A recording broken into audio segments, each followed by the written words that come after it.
Hi, my name is Pat, and this is my channel, Book Chat with Pat, and I'm glad that you're here. Today I'm going to be talking about my plans for September, my reading plans for September.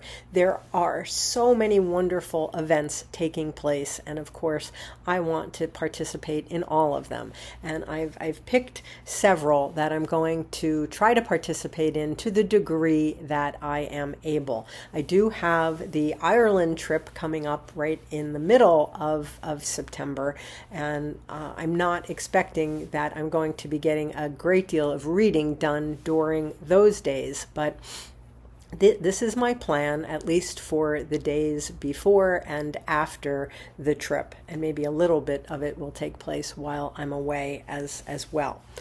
So the first thing I wanted to talk about is my choice or our choice for my book group. This is my in-person book group, and for the coming month we are planning to be reading William Kent Krueger's novel, The River We Remember. I recently saw a tag video that was created by, this tag was created by Melinda at a Web of Stories, and she created the Let Me Introduce You tag, which a lot of us have been doing. The author that she chose to introduce to us was William Kent Krueger. She's almost a completist with regard to his work. I am not. I have read two of his earlier novels. I've read Ordinary Grace and This Tender Land, and I loved both of those. This book was proposed in our group, and several people jumped on it. Several people have been thinking about and talking about Krueger, and this was our winning selection for the coming month. This is a novel set in Minnesota in the decades following World War II. It examines the fallout from a murder investigation. It explores the psychological impact of war. The investigating sheriff is a decorated war hero. The prime suspect in the murder is a Native American resident who is also a World War II veteran, and someone who has recently returned home to Minnesota with a new wife, a Japanese woman. The novel describes, I understand, a spellbinding mystery and a great portrait of mid-century, post-World War II America. And apparently it gives an unflinching look at the wounds of war. So I'm very excited to dig into The River We Remember. Next, I learned about a reading event which is entitled Framed in September, an art readathon. And this event is being hosted by a group of people. Hannah's Books, Another Bibliophile Reads, Lindy's Magpie Reads, Bookins and Books, and Heather Grigg. There are a couple of prompts for this. Basically, it's to read a book about art, to go and see art somewhere, and if possible, to create some art. So what I wanted to read, I've been wanting to read this book, and this seems like a perfect opportunity to read this. I'm planning to read All the Beauty in the World, the Metropolitan Museum of Art and Me by Patrick Bringley.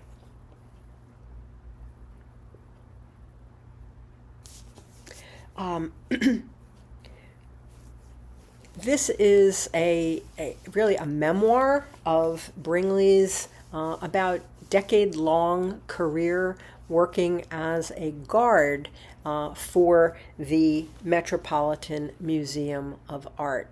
Apparently, when he learned that his brother was diagnosed with terminal cancer, he sort of went into his own emotional tailspin, and he quit his job at the New Yorker, and he ended up taking a job as a guard at the Metropolitan Museum of Art, where he really sought refuge and solace in one of the most beautiful places that he knew of. And the book has just gotten rave reviews, and I've just been looking forward to reading it, and this seems like a perfect opportunity. And it is certainly within the realm of possibility that I could go and visit the Metropolitan Museum of Art as well as my part, as the prompt of experiencing art as well. I don't know about creating art. I'm a little more challenged in that area, but we'll see what I can do. The next event that I was really excited about was Shaketember. I mean, this is my first September being a part of BookTube, so this one really excited me. This is a Shakespeare reading event. This event is hosted by Books I'm Not Reading, A Day of Small Things, and Old Blues Chapter and Verse. Now, they have a very, very ambitious reading list of several Shakespeare plays and several secondary sources as well. And this is going to be taking place throughout the month, with different hosts leading discussions of different plays and different books related to those plays. I know that I'm not going to be able to follow this every single week because my September is just, it's just going to be a little too complicated for that. But I am definitely participating in this. I have a couple of things here that I hope to read, and they have a whole. I'm going to put links to their channels below. They have a very detailed schedule of what's happening in which week of the month of September. But I brought down my beautiful Riverside Shakespeare, which, is just a treasure. This has the complete works in it. But this is certainly an unwieldy book and not one that I can carry around with me. It's even hard to hold this in my lap. I have to read this, putting this, up on a table. But it is a book I will not part with. But of the plays that they are considering, that the hosts are considering, the ones that I believe I will be able to reread in this case, Twelfth Night, and I have my old Folgers edition of Twelfth Night. I taught this play many years ago. I have Macbeth. This is actually the first Shakespearean play that I ever taught, and I taught this as a student teacher in Vermont many, many years ago, and I probably taught this play every year of my career for the first, I don't even know, maybe the first 20 years. I taught it every year, and then I moved on to other grades and mostly teaching Hamlet and Othello and also A Midsummer Night's Dream. But these two I definitely will read this month. I will read Macbeth and Twelfth Night, and I would also very much like to read King Lear. This is also a Folger edition. These are the newer Folgers. They're a little bit bigger than the old Folgers. In addition, something that I am looking forward to reading. I have long owned this book, and I dip in and out of it. This is Harold Bloom's Shakespeare, The Invention of the Human. And in here, he has essays on all of Shakespeare's plays. So my plan for the month, in addition to reading Lear and Macbeth and Twelfth Night, is to read the chapters that Bloom has written about each of the plays that I'm planning to read. What he has done is he's broken this book into sections: the early comedies, the first histories, the apprentice tragedies, the high comedies, and Twelfth Night is included in the high comedies, the major histories, the problem plays, the great tragedies, and they include Hamlet, Othello, Lear, Macbeth, and Antony and Cleopatra. And then also tragic epilogue, and then the late romances. And included in that is the Tempest, which is another play that the hosts are planning to read this month. If I can, I will get to the Tempest also, but I'm not sure of that. But I'm going to read Harold Bloom to accompany my reading of Shakespeare. So I am really, really excited about this. Okay. The next event that I'm going to be participating in is a group read that has been created by and is being hosted by MJ at Reading This Life. And this is a group read of Sarah J. Maas's A Court of Thorns and Roses.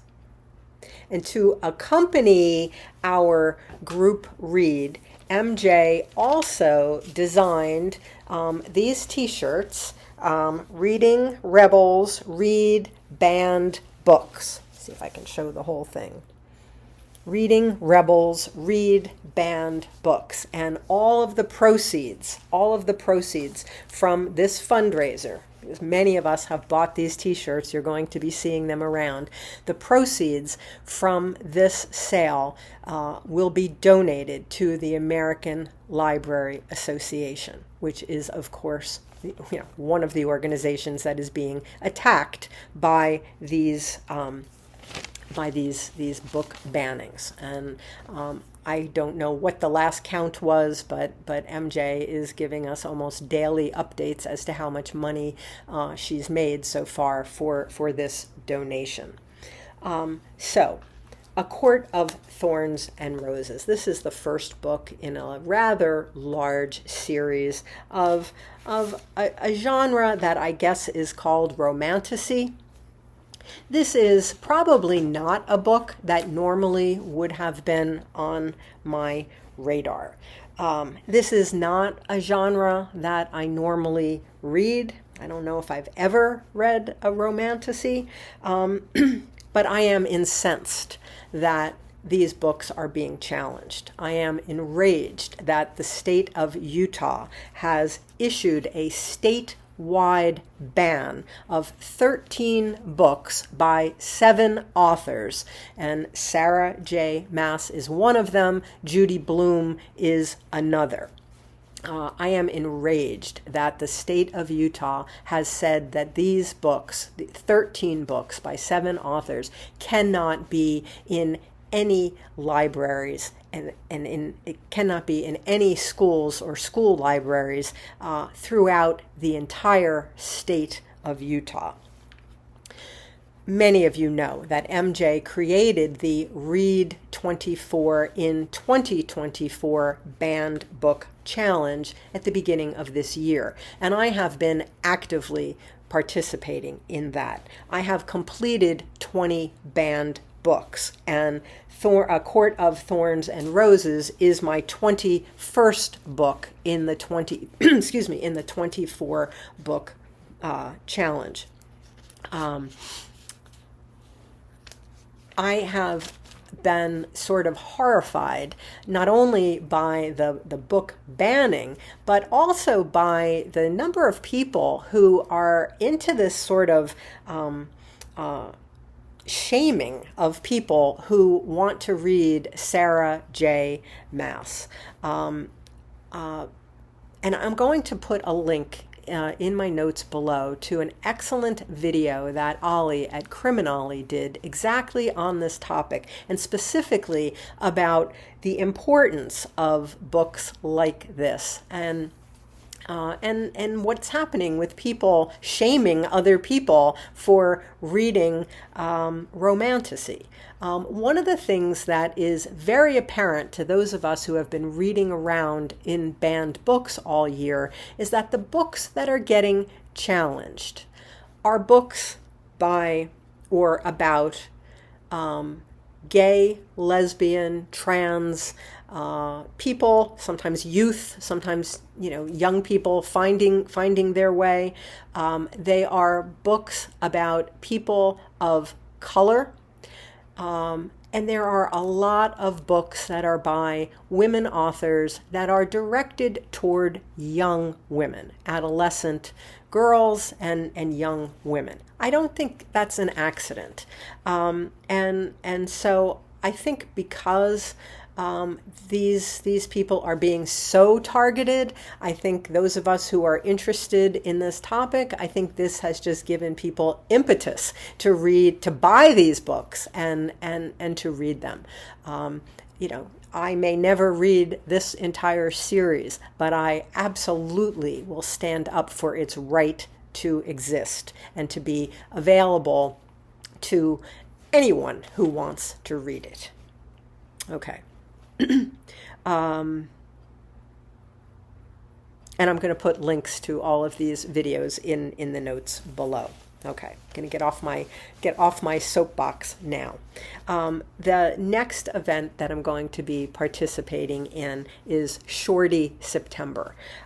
This is an event hosted by Pastori Time 2683 and Too Many Heathers.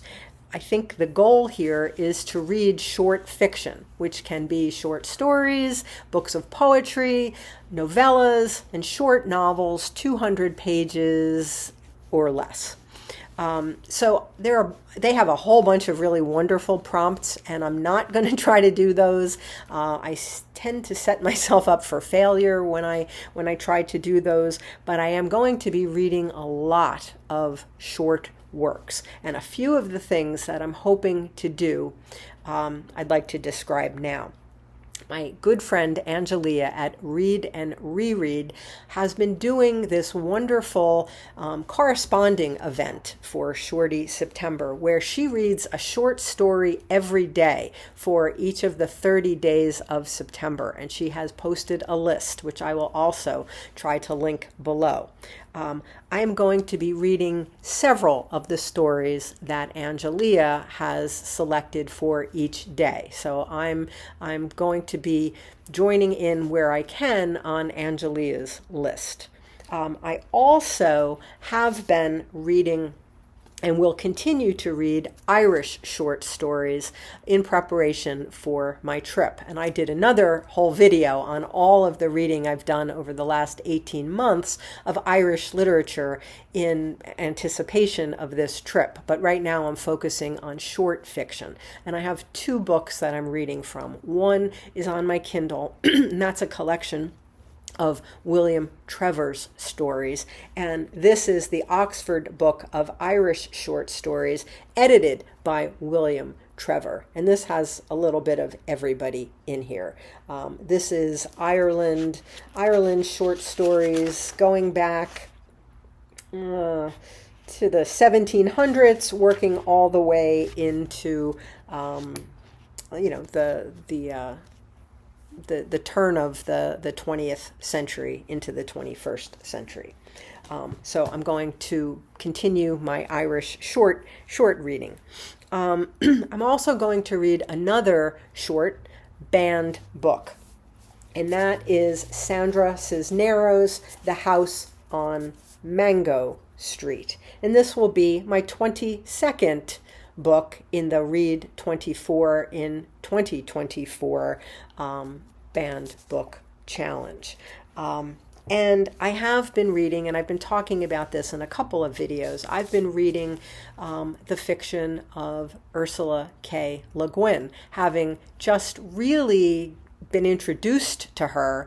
I've certainly always known about her, but I never read her until I was a co-host of Rocket Summer, and I read my first Ursula K. Le Guin novel during the week of that represented the 1960s in classic science fiction.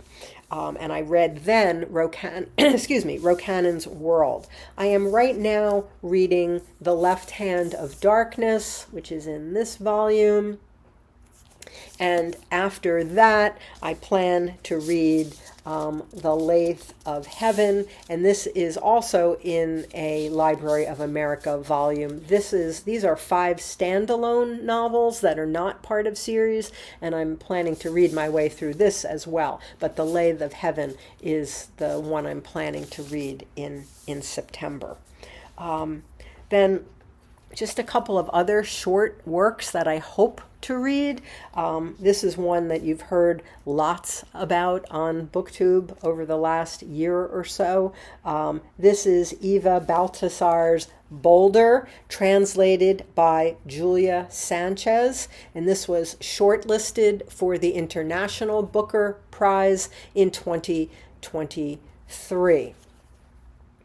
And this is a very short little novel that comes in at just about 100 pages, 105 pages. So that I should be able to read. And I've made this little goal for myself. I started earlier in the month reading Miss Marple novels from Agatha Christie's body of work, and I just find the Miss Marple novels to be comfort reads. So the next one that I'm going to read is The Body in the Library. And this also qualifies as a short novel. I think this has 207 pages. So it's a little bit over, but I think that can count for Shorty September as well. So those are my plans. I don't know if they're realistic given what else I have going on this month, but it's good to have a plan. It's good to dream. So, and I'll keep you certainly. I'll keep you tuned in and informed about my progress. So, as always, I thank you for watching. I hope that you're doing well. I'll speak with you again soon. Take care.